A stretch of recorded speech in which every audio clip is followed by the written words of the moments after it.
High students, গতকালই West Bengal joint এন্ট্রান্সের result publish হয়েছে। তো অবশ্যই এই ভিডিওতে আমি এক্সপেক্টেড কাট অফ নিয়ে আলোচনা তো করবই, কিন্তু তার আগে আমি তোমাদের সবাইকে কনগ্রাচুলেট করতে চাই যারা এই এক্সামে কোয়ালিফাই করেছো। ওকে, দেখো, র্যাঙ্কিং সিস্টেম থাকবেই, কারণ কলেজের সংখ্যা সীমিত এবং কলেজের মধ্যে যে সিট সংখ্যা সেটাও সীমিত। তো অবশ্যই সেই সীমিত সিটে অ্যাডমিশন পাওয়ার ক্ষেত্রে স্টুডেন্টদের মধ্যে একটা কম্পিটিশন থাকবে, এটা খুবই স্বাভাবিক। এবং তোমরা যারা ভালো র্যাঙ্ক, একটা প্রথম দিকের র্যাঙ্ক অ্যাচিভ করেছো, তারা অলরেডি বুঝে গেছো যে এই র্যাঙ্কের মাধ্যমে আমি আমার পছন্দের ব্রাঞ্চ নিয়েই সেরা কলেজে পেতে পারি। কিন্তু যাদের একটু মিড র্যাঙ্ক আছে বা লো র্যাঙ্কার যারা, তাদেরকেও আমি বলবো চিন্তা না করে না, তোমরা বরং এই বিষয়টায় ফোকাস করো যে কোন ব্রাঞ্চটা আমার পছন্দ। আমি এর আগে বারবার বলেছি যে কিভাবে বিটেকের ব্রাঞ্চ চয়েস করতে হবে, সেই নিয়ে আমার ভেরিয়াস ভিডিও আছে, সেই সমস্ত ভিডিওগুলো দেখে নিতে পারো।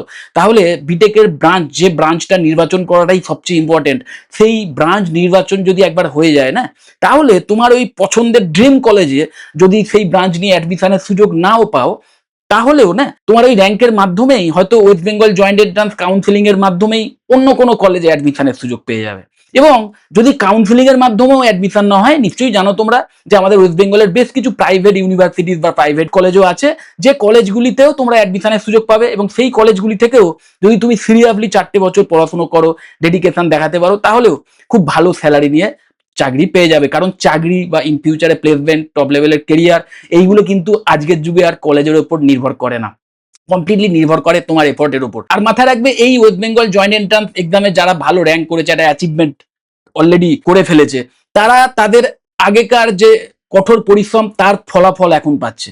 তো তোমরা যারা একটা ভালো র্যাঙ্ক অ্যাচিভ করতে পারোনি, তারা সামনে যে সুযোগটা পাচ্ছ, মানে অন্য অ্যাটলিস্ট যে কলেজে অ্যাডমিশনের সুযোগ পাচ্ছ, সেটা সরকারি হোক প্রাইভেট হোক, কিন্তু সঠিক ব্রাঞ্চ নিয়ে যদি অ্যাডমিশনের সুযোগটা পাও না, তাহলে তোমরা কিন্তু 4 বছর আবার সুযোগ পাবে, 4 বছরের একটা অপরচুনিটিস পাবে। ওকে, তো সেই 4 বছর ধরে যদি সঠিকভাবে নিজেকে তৈরি করতে পারো যে কোনো কলেজ থেকে, হ্যাঁ অবশ্যই কলেজটি একটি জেনুইন কলেজ হতে হবে, তো সেই কলেজ থেকেও যদি তুমি সঠিকভাবে একটি রোড ম্যাপ ফলো করে এগোতে পারো, সঠিক স্কিল ডেভেলপ করতে পারো, প্রজেক্ট বানাতে পারো, ওকে, একটা প্রপার রোড ম্যাপ ফলো করে এগোতে পারো, তাহলে সেই কলেজ থেকেও কিন্তু হাই স্যালারি প্লেসমেন্ট পেয়ে যাবে। মানে আজকের পরিশ্রম কিন্তু ইন ফিউচারে তোমাদের সাফল্যের দরজায় এনে দিতে পারে। সো একটা পরীক্ষায় কোনো কারণে যদি সেই টাইপের অ্যাচিভমেন্ট নাও করতে পারো, একটা ভালো র্যাঙ্ক যদি নাও আসে, তার জন্য তোমার লাইফ শেষ এমন ভাবার কিছু নেই। তুমি অলরেডি সামনে এগোনোর সুযোগটা পেয়েছো। দেখো, ক্লাস 12-এ যদি তুমি ফেল করে থাকো, তাহলে সেটা একটা ব্যারিয়ার, কমপ্লিট ব্যারিয়ার। তোমাকে আবার অবশ্যই ক্লাস 12-এর এক্সামের জন্য প্রিপারেশন নিতে হবে, কারণ ক্লাস 12 এক্সাম না পাস করতে পারলে একটা মিনিমাম পার্সেন্টেজ নিয়ে, তাহলে তুমি পরবর্তীকালের যে পড়াশোনা সেগুলো সুযোগই পাবে না। কিন্তু সেই প্রবলেমটা তোমার নেই, তোমার সামনে অপশনস আছে।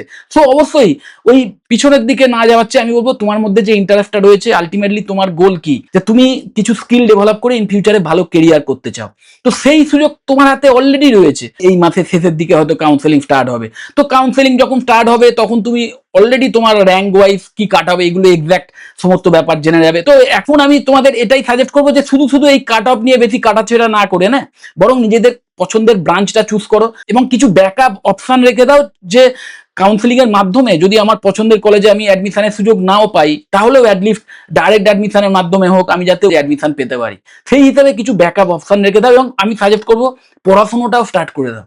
যে বিষয় নিয়ে তুমি বিটেক করতে চাইছো, সেই পড়াশোনাটাও এখন থেকে স্টার্ট করে দাও। ওকে, যাই হোক, প্রথমেই তোমাদের এই বিষয়টাও বলে দিই যে এখানে এই top-institute.in আমাদের যে ওয়েবসাইট আছে, অফিসিয়াল ওয়েবসাইট আছে, সেইখানে এই রিলেটেড একটি আর্টিকেলও পাবলিশ হয়েছে। এই আর্টিকেলের লিঙ্কও আমি আমার এই ভিডিও ডেসক্রিপশন বক্সে দিয়ে দেবো, তোমরা অবশ্যই সেটা দেখে নিও, তাহলে এই কাট অফ রিলেটেড আরো ডিটেলস তোমরা পেয়ে যাবে। কিন্তু এই ভিডিওতে আমি অবশ্যই তোমাদের জন্য কিছু আইডিয়া দেওয়ার চেষ্টা করব, যে রেজাল্ট সেটা পাবলিকেশনের পরে এক্সপেক্টেড কাট অফ কি হতে পারে টপ কলেজে, কিছু টপ ব্রাঞ্চে। এবং এই টপ কলেজ, টপ ব্রাঞ্চ, এই কথাগুলো কিন্তু আপেক্ষিক হতে পারে, কারণ তুমি যদি কোনো অনামি বা বেনামি কোনো সকল টায়ার 3 কলেজ থেকেও তোমার পছন্দের ব্রাঞ্চ নিয়ে অ্যাডমিশনের সুযোগ পাও এবং সেই কলেজেই যদি 4টে বছর ধরে সঠিকভাবে পড়াশোনা করো, তাহলে সেই কলেজ থেকেই তুমি ভালো স্যালারি নিয়ে প্লেসমেন্ট পেয়ে যাবে।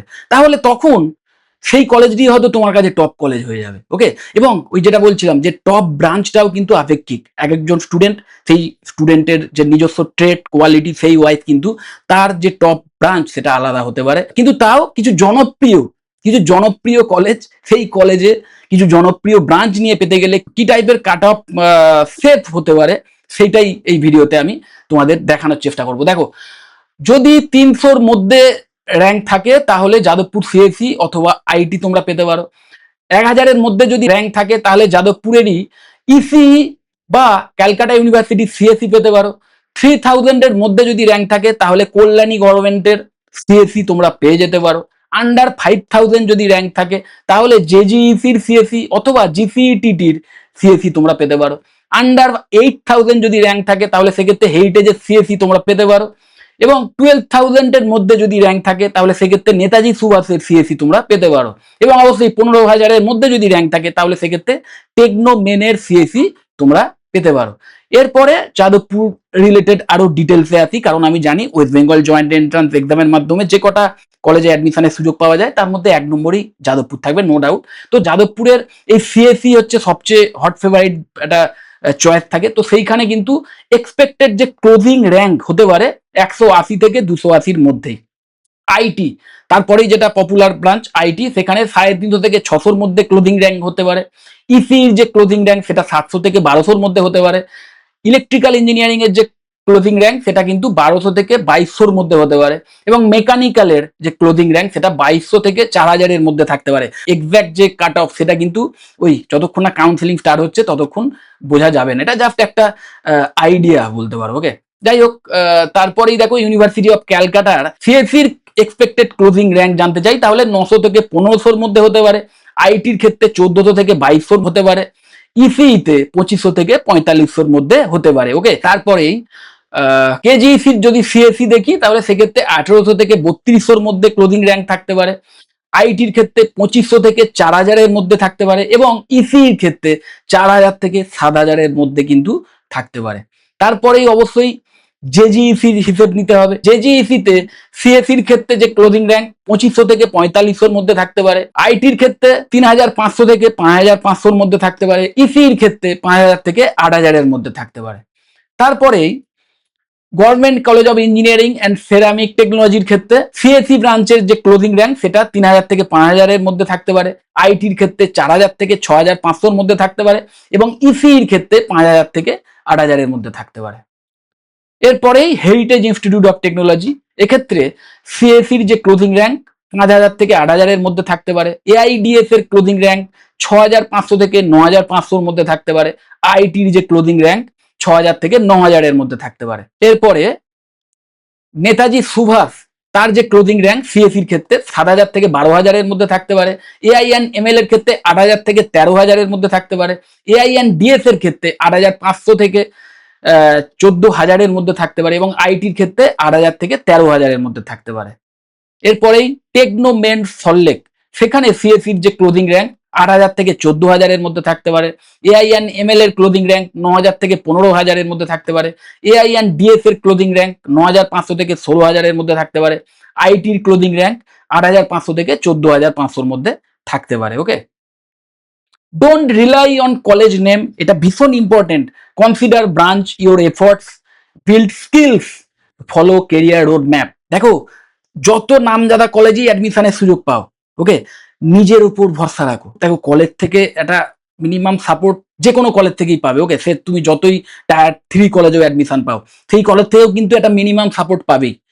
ওকে, তো সেই সাপোর্টটাকে নিয়ে আলটিমেটলি তোমারই দায়িত্ব কিন্তু নিজেকে তৈরি করা। তো 4টে বছর ডেডিকেশন রেখে সঠিকভাবে পড়াশোনা করো, স্কিল ডেভেলপ করো, প্রপার একটি কেরিয়ার রোডম্যাপ ফলো করো, তবেই কিন্তু ইন ফিউচারে ভালো স্যালারি দিয়ে প্লেসমেন্ট পেতে পারো। ওকে, সাকসেস কিন্তু মাথায় রাখবে নির্ভর করবে তোমার এবং তোমার নিজের এফর্টের ওপর, এটাই কিন্তু শেষ কথা। কলেজ কিন্তু কখনোই তোমাকে সাকসেস এনে দিতে পারে না। হ্যাঁ, তোমাকে হেল্প করতে পারে, তোমাকে সাপোর্ট করতে পারে, এটুকুই একটা কলেজ দিতে পারে। যাই হোক, আমি তোমাদের এটাও বলবো যে এখনো যদি এই র্যাঙ্ক রিলেটেড কোনো কোশ্চেন থাকে যে তোমার যা র্যাঙ্ক এসছে সেই ওয়াইজ তুমি পার্টিকুলার কোনো কলেজে পেতে পারো কি না পারো, এই রিলেটেড যদি কোশ্চেন যদি কিছু থাকে তাহলে অবশ্যই নিচে যে কন্ট্যাক্ট ডিটেলস যেগুলো শো করছে সেইখানে তোমরা কন্ট্যাক্ট করতে পারো। তাহলে আমাদের যারা এক্সপার্ট আছেন এই রিলেটেড তাদের থেকে তোমরা একটা আইডিয়া পেতে পারো। এবং অবশ্যই কাউন্সিলিং রিলেটেড যদি কোনো হেল্পের প্রয়োজন হয় সেক্ষেত্রেও এই কন্ট্যাক্ট নাম্বারগুলোয় ফোন করতে পারো। আমাদের যারা কাউন্সিলিং এক্সপার্ট আছেন তারা তোমাদের কাউন্সিলিং রিলেটেড বিভিন্ন সাপোর্টও দিয়ে দেবে, বিভিন্ন টেকনিক্যাল সাপোর্টও দিয়ে দিতে পারে। ওকে, আর ফাইনালি আবার তোমাদের এটা বলতে চাই যে তোমার র্যাঙ্ক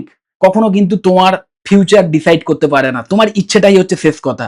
ইভেন যদি West Bengal joint entrance exam নাও দিয়ে থাকো, নিশ্চয়ই জানো এমনও বেশ কিছু কলেজ আছে, প্রাইভেট বেশ কিছু ইউনিভার্সিটি বা কলেজ আছে যেখানে ডাইরেক্ট অ্যাডমিশনের মাধ্যমেও অ্যাডমিশন হয় উইদাউট ডব্লিউবিজেই। সেক্ষেত্রে যদি ডব্লিউবিজেইতে র্যাঙ্ক পেছনের দিকেও হয় তাহলেও হতাশ হওয়ার কিছু নেই, তোমার সামনেও সুযোগ আছে। 4টে বছর কিন্তু তুমি সময় পাবে, সুযোগ পাবে নিজেকে আবার তৈরি করার, নিজেকে কমপ্লিটলি একজন জব রেডি পার্সন করে তোলার। এবং ওই তোমার ইন ফিউচারে তুমি চাকরি পাবে কি না পাবে, পেলেও কেমন স্যালারি নিয়ে পাবে, তার সঙ্গে না এই র্যাঙ্কের কোনো যোগাযোগ নেই। বরং আমি তোমাদের বলবো এই 4টে বছর তুমি নিজেকে কিভাবে তৈরি করছো তার উপরই কিন্তু ডিপেন্ড করবে ইন ফিউচারে তুমি তোমার কেরিয়ারটাকে কোন লেভেলে নিয়ে যেতে পারবে। ওকে, যাই হোক, যদি এই কেরিয়ার রিলেটেড বিষয় বা এই কলেজ রিলেটেড বিষয়ে কোনো প্রশ্ন থাকে বা কোনো এনকোয়ারি থাকে, বা এই বারবার বলছি এই কাউন্সিলিং রিলেটেড যদি কোনো ইনফরমেশনের প্রয়োজন হয়, ডাইরেক্ট এই কন্ট্যাক্ট নাম্বারগুলোয় কল করতে পারো। আমাদের এক্সপার্ট যারা আছেন তারা তোমাদের কমপ্লিট হেল্প করে দেবে। যদি মনে হয় ভিডিওটা হেল্পফুল, অবশ্যই লাইক করো, চ্যানেলটা যদি সাবস্ক্রাইব না করে দেবে এক্ষুনি সাবস্ক্রাইব করো, আর ভিডিও যত বড় শেয়ার করে দিও। টাটা।